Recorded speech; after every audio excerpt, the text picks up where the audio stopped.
Good day mga paps, si Tatang Pulet ng G100PH. So another day, another video. So actually ito na yung part 2 nung series na ginagawa natin. Right now wala tayo sa loob ni Pangga, obviously. So iba yung cockpit nito. So nasa loob tayo ng Fortuner. Yung part 2 gusto kong simulan sa maiksing kwento, tungkol dito sa Fortuner. Mabilisan lang. So, one time, hihahatid ko yung daughter ko sa school. So, medyo nagmamadali kami. So, ang tinake kong route is yung shortcut. 5 kilometer yung distance na matitipid ko, no? So, doon kami dumaan. Unfortunately, barangay road lang siya. May part doon na sobrang liit ng kalsada, no? So, hindi siya two-way. Actually, malaki siya sa one-way, pero alanganing two-ways. Two-way. Alright. So, ang ginagawa ng mga dumadaan doon, nagbibigayan lang. No? May nakasabay kami na SUV rin. Ang nangyari is that, nagkasalubong kami doon sa pinaka makitid na daan. So, medyo bad trip lang. Kasi, malaki tong auto, tapos SUV rin yung dala niya. Hindi namin alam paano kami magkakasya. Alright. So, kagandahan lang nito is that, naka-SUV siya, tinupi niya yung side mirror niya, no? Para di ko tamaan. So, ang instinct ko, itupi rin yung side mirror ko. This one. Alright. Tapos yung isa ron. Nakabukas lang siya, yung pinto. Okay. So, ang kagandahan lang sa Fortuner na to, and actually, hindi naman sa Fortuner lang, no? Parang, standard na sa lahat ng auto ngayon, na yung mga side mirrors nila, tumutupi rin siya ng kusa, no? So, tumutupi na rin siya ng kusa. Kasi may special button siya na pang fold. Itong mga side mirrors ng Fortuner is meron siyang feature na auto fold. Yan, both. So, pakita ko sa inyo yung switch, no? This one. So, same lang din naman. So, may left, right. Tapos may panglaro nung mismong lente, no? Up, down, left, right. Tapos meron siyang isa pang button dito. Ito na yung pang fold ng side mirror. So, pag pinress mo siya, automatic yung mga side mirrors mo, tutupi. Sabay sila. So, tutupi sila. Then, kung okay na, pindutin mo lang siya ulit. Then, mag-o-open siya. Alright. So, doon ko nakuha, doon ko na-appreciate yung feature na yun, ng auto fold. So, iniisip ko, what if ibang auto yung dala ko na walang auto fold feature? Ganito. Diba? So what if ang dala ko yung ordinary na auto na walang auto fold? So hindi ko rin alam kung paano ko lulusutan yung situation na yun, So siguro sobrang importante din na yung mga auto natin may auto fold. Maganda natutupi talaga yung side mirror, di ba? So paminsan-minsan importante, magagamit mo rin siya talaga eh. Yun yung punto ko dun eh. Hindi mo siya magagamit on a daily basis, pero may mga situation na magagamit mo siya. Alright? So, yun. So, nung nangyari sa akin yung sabi ko, parang gusto ko siyang kopyahin, or parang gusto ko siyang, alam mo yun, i-embed rin kay Pangga. Ito si Pangga, oh. Diba? So, yung side mirror niya. So, what if yung side mirror ko, parang sa Fortuner din, diba? Na isang pindot ko lang tumutupi. Is it possible, mga paps? Diba? Maging auto-fold yung side mirror natin. Diba? Kung naka GTTI side mirrors ka na power, diba? Posible nga kaya. Then we'll see, no? Throughout this video, sa mga susunod pang na mga videos, malalaman natin kung kaya ba ni Tatang i-modify yung maliit, manipis na side mirror na yan na may ganitong function, tumutupi. And siguro pag nagawa natin kay Pangga yun, ang dami ring makikinabang, diba? Tapos alam mo yun, parang sobrang cool lang na yung luma mong auto, iba luma naman siya. Yung luma mong auto, may mga feature na ganun. So, sobrang nakaka-amaze lang. Diba? So, yun yung maganda. Maganda ko ng maganda. Ang tanong is, kaya ba? Diba? Kaya ba? Alright. So, for the meantime, for this video, ang gusto kong gawin is aralin muna natin yung side mirror natin. No? Gusto ko siyang i-dissect. Alright? Gusto ko siyang kalas-kalasin. Actually, matagal ko na siyang gustong kalas-kalasin. Problema lang, natatakot akong kalasin siya, no? nakakatakot siyang kalasin kasi unang-una baka masira ako. Kasi natatakot talaga akong tanggalin yung lente. I don't know kung paano yung tamang approach. Kasi nga iniisip ko is baka mabasag ko. And pag nabasag ko siya, yari tayo dyan, diba? Napaka-rare kasi niya na sa sobrang rare niya, parang ayoko na siyang kalikutin, ayoko na siyang galawin.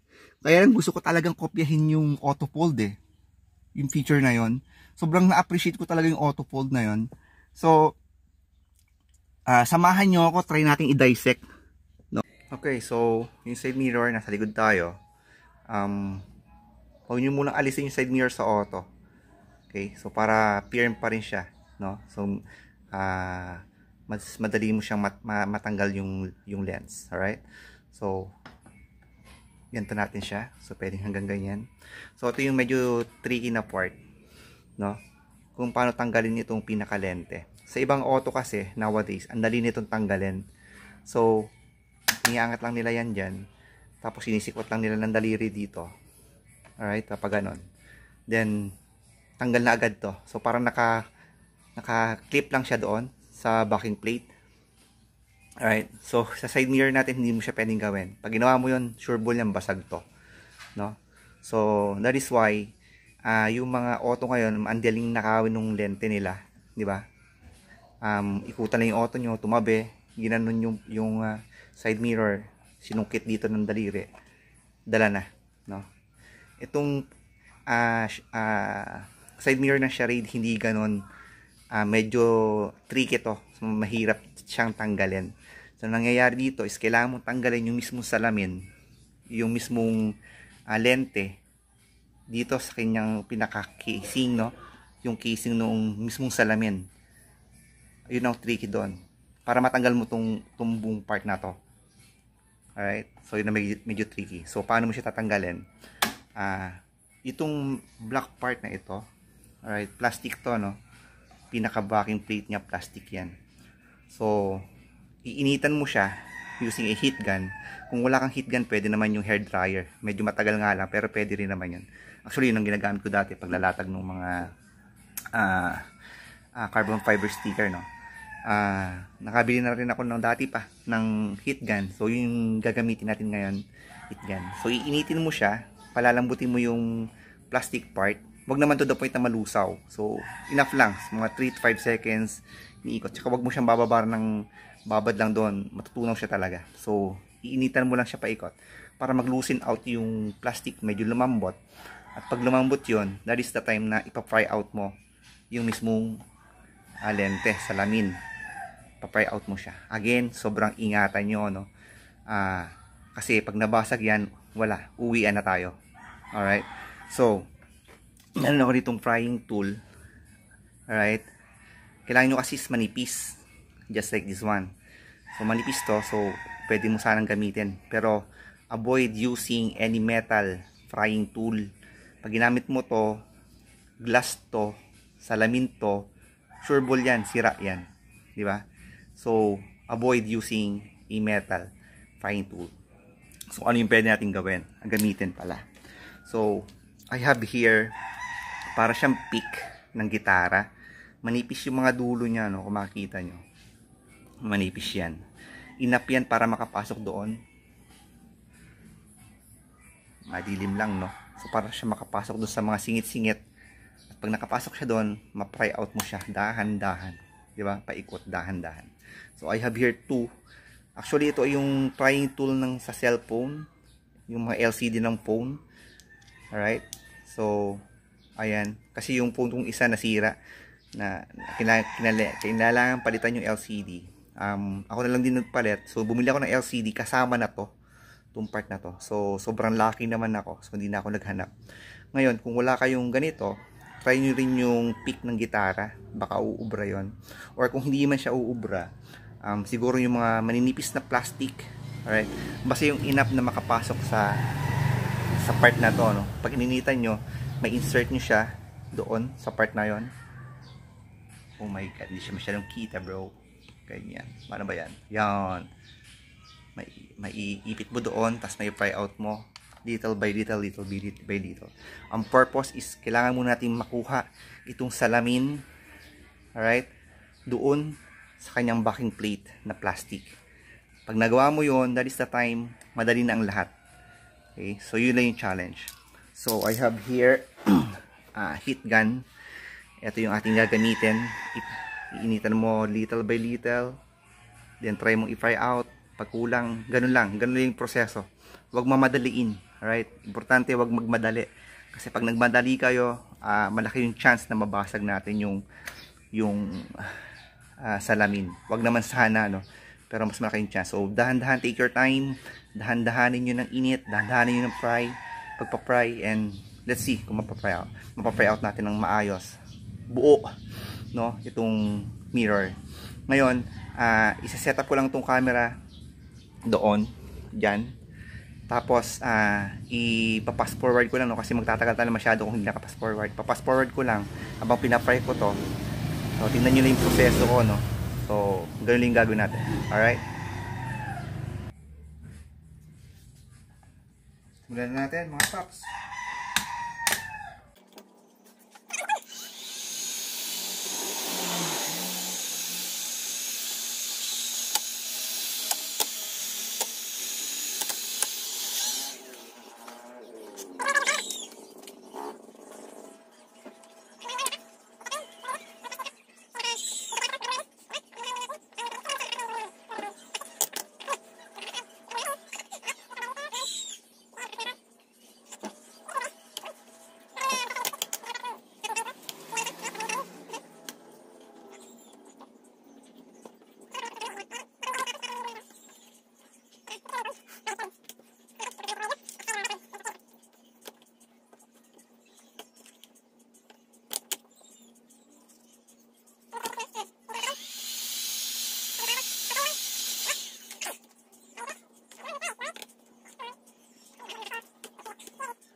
Blue one. I'm sweating a lot. There you go, bro. Damn. Diba? Doon lang siya nakadikit. So, successful tayo sa pagtanggal ng lens, mga paps. Kita ba sa video? Alright. Sobrang fulfilling yung feeling. Alright. So, there you go. Pupas ko lang saglit. Woohoo! Alright. So, ito yung ating lente. Successful naman tayo na natanggal natin yung lente. So, yung white, yun yung adhesive niya lang. Sobrang unti lang niya. And, goods na rin tayo na konti lang siya. So, hindi tayo masyadong nahirapan. Actually, yung pag-iinit ng sa heat gun will also melt down itong adhesive, no, na part. So, yun ang purpose talaga nun. Plus, yun nga, nagsasoften yung edges nitong backing plate niya. Plastic lang naman to. Now, the main reason why inuunang tanggalin ito sa charade sa charade, no, is that yung backing plate nakatornilyo. Kita nyo to, nakatornilyo siya. So, kung hindi mo siya tinanggal yung lens at pinilit mong tanggalin ito, just like kung paano tanggalin yung sa mga side mirror ng ibang auto, pinwersa mo to, you're done, pare. You're done. Kasi masisira to. And wala na. Uwian na. May natalo na. 'Di ba? So, ayan, natanggalan natin. And everything na susunod sa pagdadissect nito is sobrang simple na. Alright? Ngayon, pwede na natin tanggalin yung side mirror sa auto. Pwede na natin tanggalin. Kasi yun lang naman talaga yung pinakamahirap gawin. Alisin yan. So, kung inalis mo na yung side mirror, tapos inaalis mo yon, mas mahirap siyang gawin kasi wala kang tagahawak, hindi firm yung salamin, ay yung side mirror mo. So, suggestion ko, dyan muna siya, tanggalin nyo yung lens, at pag natanggalin niya, tsaka nyo tanggalin yung side mirror. Then, ngayon, paano mo tatanggalin yung side mirror? Ganito. Wait lang tatabi ko lang yung mga gamit. Pawisan si tatang doon, grabe. Whew. Alright, so paano tinatanggal? Ganito siya tinatanggal. Alright, so inside, alright, kailangan mong tanggalin. Kita ba? Oh my god, madilim siya. Kita ba bro? Ito, kailangan mo tanggalin itong filler na to. This filler covers the bolt, no, retaining yung side mirror mo. Kasi yung side mirror mo, meron siyang 3 bolt. So ito, tinatanggal lang naman to. Ano ko ba ito? Pakita sa inyo. Madali lang naman to. Baka nga natanggal nyo sa inyo eh. Tanggalin mo ito. Alright. Tapos naka-expose na yung 1 and 2 bolt. Yung ikatlong bolt nakatago dito. Meaning to say, you need to remove also the sidings. Alright. So sa sidings, tanggalin mo muna itong handle na ito. Meron siyang 2 screw sa loob. Tanggalin mo, i-pull out mo ito, then pull yung sidings para ma-expose yung isang tornilyong nakatago ron. And pag natanggal mo na ito, yung tornilyong 3, that is the time mahuhugot mo na yung side mirror mo. Alright? So ganun kasimple. So gagawin ko na muna siya, papakita ko sa inyo kapag natanggal ko na. Okay? Okay, so ayun, natanggalan natin yung actual side mirror sa auto. So ito siya. Alright, so tanggal na siya. So dito nakalagay yung 3 tornilyo, no, para may kapit mo sa mismong pinto ng auto. Alright, now since this is a power side mirror, may motor yan. Yung motor kailangan ng kuryente para gumana. That is why meron siyang wires. Gaya ng sinabi ko last time, dun sa first video, meron siyang 3 wire. Yung isa common, yung isa yun yung nagko-control ng up-down, and yung isa, yun yung nagko-control ng left and right, no? So, for now, tutuloy lang natin yung pagda-dissect nitong side mirror. Okay? So, paano nga ba natin ita-dissect? Alright? So, nakita nyo itong tornilyo na ito, sasabi ko nga sa inyo kanina, kailangan mo na siyang tanggalin. Alright? So, tanggalin natin.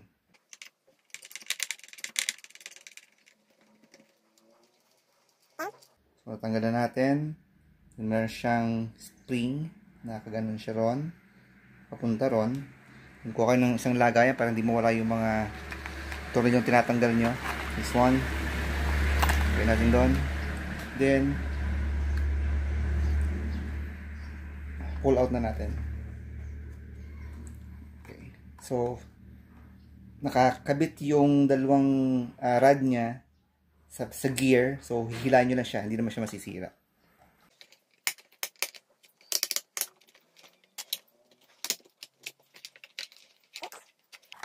Patong isang rod. There you go.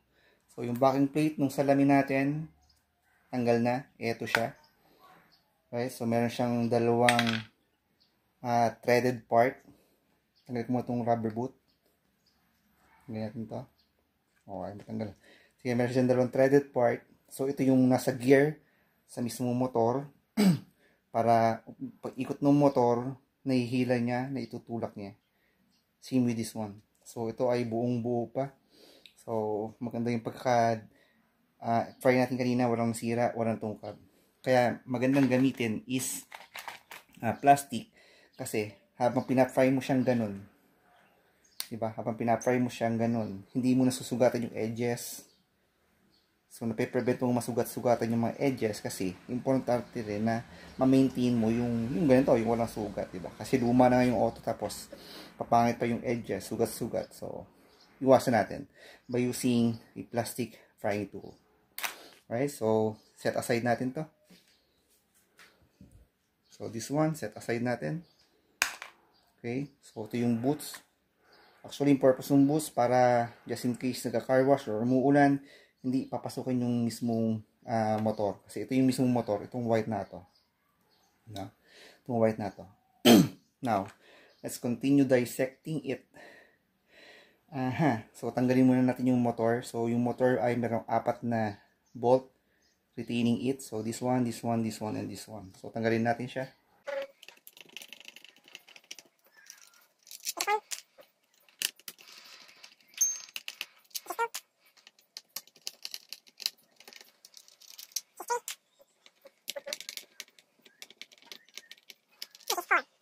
Motor ay actually dislodge na sa mismong backplate niya.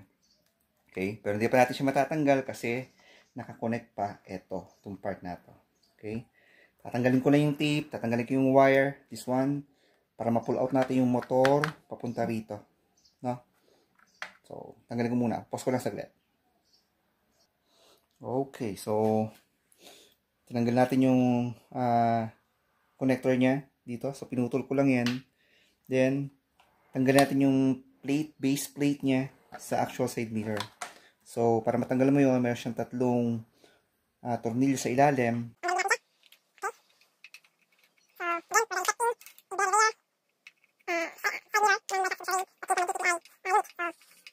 So ang laking failure kay tatang nun. But we'll see. Okay, so tanggalin na natin. Meron pa parang isa. So 3. Ayusin mo tong rubber grommet niya. May rubber yan. Okay. Dahanin lang natin. Baka mapilas. There you go. Tanggal na yung rubber grommet. Then, tanggalin mo yung isang bolt na ito. Itong tornilyo na ito. Kita ba sa view? Free na yung wire. Wow, medyo malutong na yung wire. Okay. Okay. Shake, shake, shake lang natin ng konti. Shake, shake, shake. There you go. So, tanggal na po natin mga pops. Hilahin natin yung wire. Here, I'm pulling out the wire. So, 2 separate thing na siya. No? Okay. Kasi natin yung base plate. There you go. Balik tayo sa motor part. Yung motor part niya. Para matanggal, alisin natin yung metal bracket. Yung metal bracket niya is this one. Itong mga to. Metal kasi to. Itong part na ito. Click nyo. So ito ay, yung motor is plastic. Yung pinagkakapitan ng motor, yung metal part to. So nakascrew siya dito sa mismong housing ng side mirror. So tanggalin na natin yung mga bolts. So we have 1, 2, and we have 2 here, no?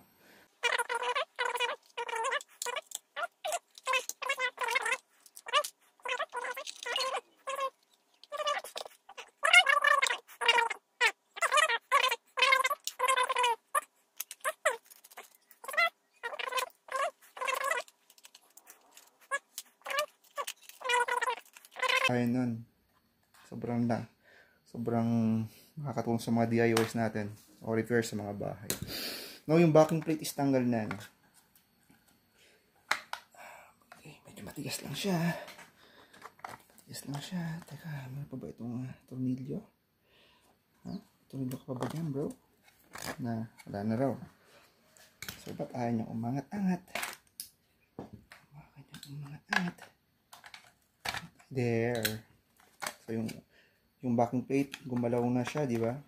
So, ang pull out ng backing plate together with the motor, palabas doon.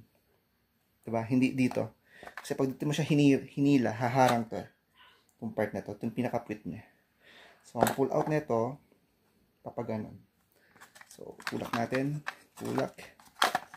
Yun. Yun. Gumalaw na siya. Okay. Paano ba to? Paano ba to? Kasya ka ba dyan? Kasya ka nga ba dyan? O, mukhang hindi siya kasya kasi we need to remove the motor first. I think ganun na dapat na diskarte. Remove the motor first. Kasi masyadong malaki yung motor. Hilahin natin yung wire. Come on, baby. Hihirapan mo pa ba ako? Okay, kita nyo ba? Okay, there you go. And we got the motor out. Ito yung motor. Plastic lang siya. Okay. Set aside natin. Parang tayo nagluluto, di ba? And we have the backing plate. Okay. Putukan na yung mga pintura niya since tagal na yung pintura ko eh. Then here we go. Di ba? Yan. So, successful tayo sa dissecting ng charade size mirror. Ang pinakamatagal tanggalin sa lahat is the actual mirror. Alright? So, this video is hanggang dito lang sa pagdadissect ng side mirror. Yung next video will be paano natin iisipin, aaralin na makapag-insert or makapag-embed ng auto-fold feature dito. Kung posible. This is Tatang of G100PH. Ingat kayo. See ya.